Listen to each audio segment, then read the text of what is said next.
In November of 1970, a badly burned body was discovered in a remote valley outside the Norwegian city of Bergen. The woman had no identification. Her clothing labels had been carefully removed. Nearby, investigators found suitcases filled with wigs, multiple passports, and coded notes. Over the following weeks, authorities uncovered evidence that suggested the woman had traveled across Europe under several different identities. But despite one of the most extensive investigations in Norwegian history, no one has ever confirmed who she was, or why she died in the isolated hills of Isdalen.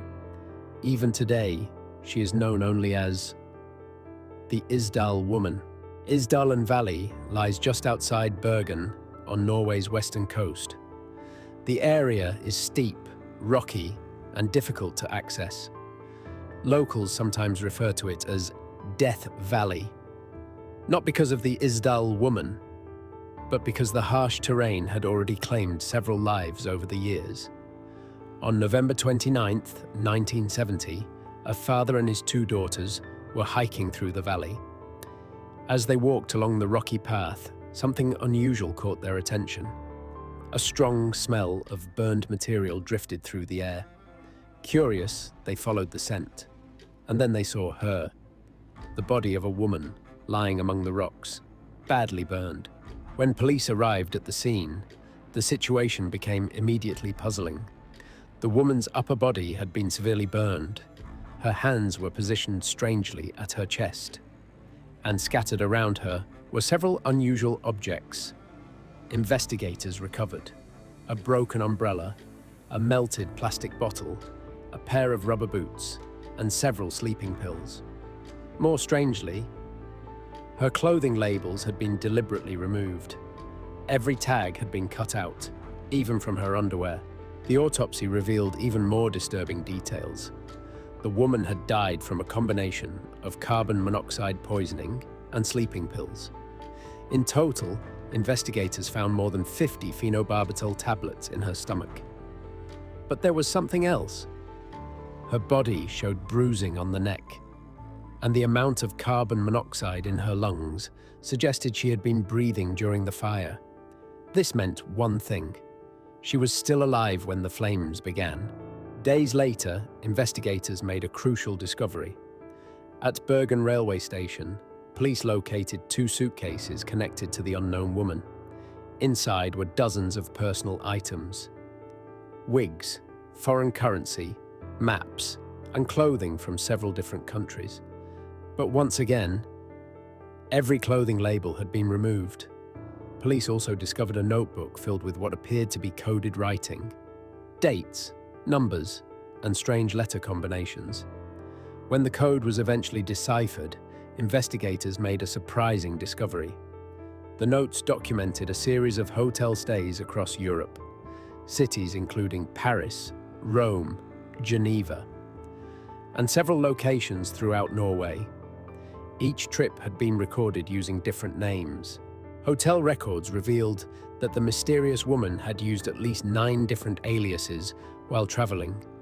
Among them were names such as Genevieve Lancier, Claudia Tielt, Vera Jarl, and Alexia Zana Merches. Witnesses later described her as well-dressed and elegant. She spoke several languages, often switching between German, French, and English. Hotel staff remembered one peculiar habit. Whenever she checked in, she would always request a room with a balcony. Some witnesses also reported unusual behavior. One hotel employee recalled seeing the woman move quickly away from a balcony after noticing someone watching her. Another described seeing her change wigs in public. And in several hotels, she insisted that staff not clean her room. These details raised suspicions among investigators. The Cold War was still underway, and Bergen had recently become a center for testing advanced Norwegian missile technology. Some officials began to wonder whether the unidentified woman might have been involved in espionage. In the days before her death, the woman was seen traveling through western Norway. She checked into several hotels, each time using a different name. One witness, later recalled seeing her hiking near Isdalen Valley, but after November 23rd, her movements became unclear. 6 days later, her burned body was discovered in the valley. No witnesses ever reported seeing what happened that night. Norwegian police launched a massive investigation. More than 500 witnesses were interviewed. Interpol became involved, and forensic experts attempted to identify the woman using dental records and facial reconstruction. But no missing persons report matched her description. Her fingerprints were never found in any database. Even the suitcases revealed no clear origin. Eventually, authorities were forced to bury her in an unmarked grave. For decades, the mystery remained unsolved. But in 2016, Norwegian journalists reopened the case. Using modern forensic techniques, scientists analyzed the woman's teeth. Isotope testing suggested she likely grew up somewhere in Central Europe, possibly near the border region between Germany, France, and Belgium. The analysis also suggested she had traveled frequently throughout Europe during her life. But once again, no name could be attached to the unknown woman. More than 50 years later, the mystery of the Isdal Woman remains unsolved. Was she a spy moving through Cold War Europe under multiple identities, a fugitive hiding from her past, or someone caught in circumstances that no one has yet uncovered? Her real name remains unknown, her origins remain uncertain, and the strange coded notebook still leaves more questions than answers. Somewhere in the history of Europe, there was a woman who lived many lives, and in the remote valley of Isdalen, all of them ended.